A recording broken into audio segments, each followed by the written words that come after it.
ചെയ്യുന്നു. സഭ ശ്രദ്ധയോടെ പ്രാർത്ഥിച്ചു. അപ്പോൾ ഈ ദിവസങ്ങളിൽ നിങ്ങൾ പ്രാർത്ഥിക്കണം.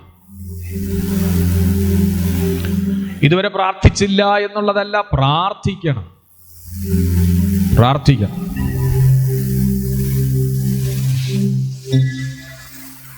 എന്താ പ്രാർത്ഥിക്കേണ്ടത്? കേട്ട വാഗ്ദത്തത്തെ ഓർത്ത് പ്രാർത്ഥിക്കണം. പിശാച് തടവറയ്ക്കകത്ത് ഒതുക്കി വെച്ചിരിക്കുന്ന ആളുകളെ വിടുവിക്കാൻ ദൈവത്തോട് പ്രാർത്ഥിക്കണം. മഹത്വം കാണും. നിങ്ങളുടെ വീട്ടിലുള്ള പ്രിയപ്പെട്ടവർക്ക് വേണ്ടി പ്രാർത്ഥിക്കണം.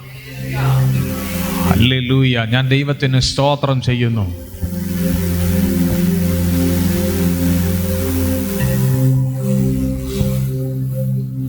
കരങ്ങളെ ഉയർത്തി യേശുവിന് നന്ദി പറയാമോ? സഭ ശ്രദ്ധയോടെ പ്രാർത്ഥിച്ചു. സഭ എന്ത് ചെയ്തു? ശ്രദ്ധയോടെ.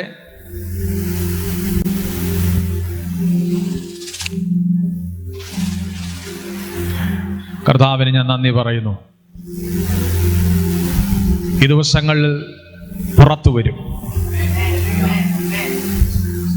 പിശാച് അടച്ചു വെച്ച, വിടുതലിനെ തടഞ്ഞു വെച്ച, വിടുതൽ കാണുകയില്ലെന്ന് പറഞ്ഞു വെച്ച നിങ്ങളുടെ പ്രശ്നങ്ങൾക്കകത്തുനിന്ന്, സിസ്റ്ററെ, പ്രശ്നങ്ങൾക്കകത്തുനിന്ന് ദൈവം പുറത്ത് കൊണ്ടുവരും ഈ നാളുകളിൽ. ആമേൻ. എത്ര പേർ വിശ്വാസത്തോടെ ദൈവത്തിന് സ്തോത്രം ചെയ്യുന്നുണ്ട്? ശ്രദ്ധയോടെ പ്രാർത്ഥിച്ചു. വായിച്ചാട്ടെ താഴോട്ട്. ഹെരോദാവ് അവനെ ജനത്തിന്റെ മുമ്പിൽ നിർത്തുവാൻ ഭാവിച്ചതിന്റെ തലേരാത്രിയിൽ പത്രോസ് 2 ചങ്ങലയാൽ ബന്ധിക്കപ്പെട്ടവനായി 2 പടയാളികളുടെ നടുവിൽ ഉറങ്ങുകയായിരുന്നു. പത്രോസ് എന്ത് ചെയ്യുമായിരുന്നു?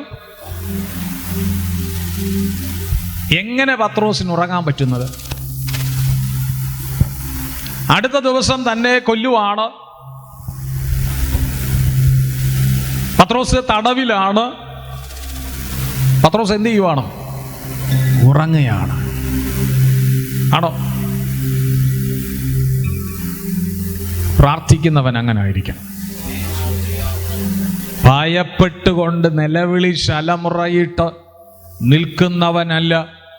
പത്രോസിനൊരു ഉറപ്പുണ്ടാകട്ടെ. സ്തോത്രം. ഹല്ലേലൂയ. പ്രശ്നങ്ങളുടെ നടുവിലും എനിക്ക് മനസ്സിലായ ഒരു കാര്യമുണ്ട്. ഈ പത്രോസ് യേശുവിൻ്റെ കൂടെ നടന്ന് പലതും കണ്ടതാണ്.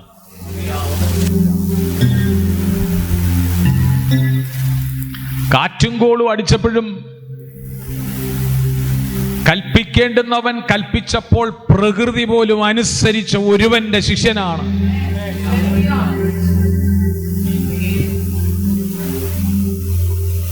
പ്രശ്നങ്ങളുടെ നടുവിലും ശാന്തമായി. ഞാൻ ഇന്ന് ഇതിനകത്ത് നിങ്ങളോട് പറയുന്നു, നിങ്ങളുടെ മനസ്സിനെ, നിങ്ങളുടെ ഹൃദയത്തെ പിശാചിന് വശീകരിക്കാൻ കൊടുക്കരുത്. ഭയപ്പെടുവാൻ ഇടയാകരുത്. ഭാരപ്പെടുവാൻ ഇടയാകരുത്. സമാധാനത്തോടെ ഇരുന്നാട്ടെ. സമാധാനത്തോടെ. ഓ ലവ് യു ജീസസ്. സമാധാനത്തോടെ പത്രോസിന് ഉറങ്ങാൻ കഴിഞ്ഞു. പത്രോസ് ചങ്ങലകൾ ധരിച്ചുകൊണ്ട് പത്രോസ് ഉറങ്ങുകയാണ്. പ്രാർത്ഥിക്കുന്നൊരു തലമുറയുണ്ട്. പ്രാർത്ഥിക്കുന്നൊരു ജനമുണ്ട്.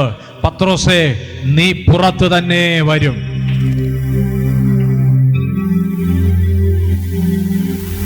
പത്രോസ് എന്ത് ചെയ്തു? ഉറങ്ങുകയാണ്.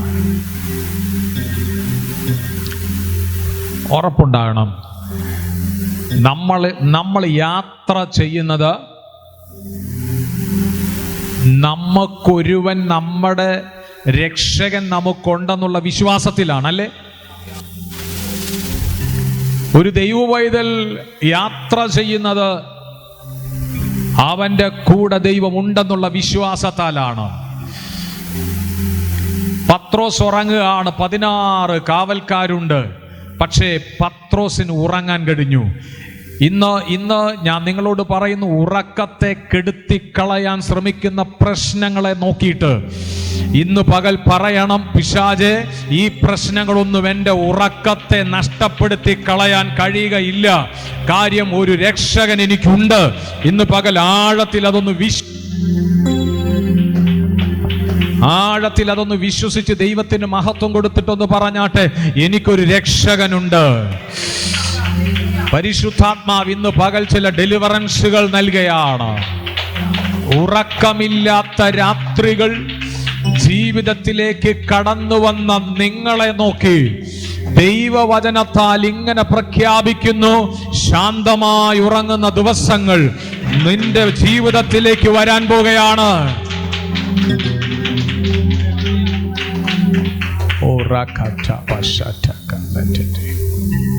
Oh, love you, Jesus. ഒരു ദൈവപൈതലിന് അതിന് കഴിയും. കാരണം ആശ്രയിക്കുന്നത് ദൈവത്തിൽ.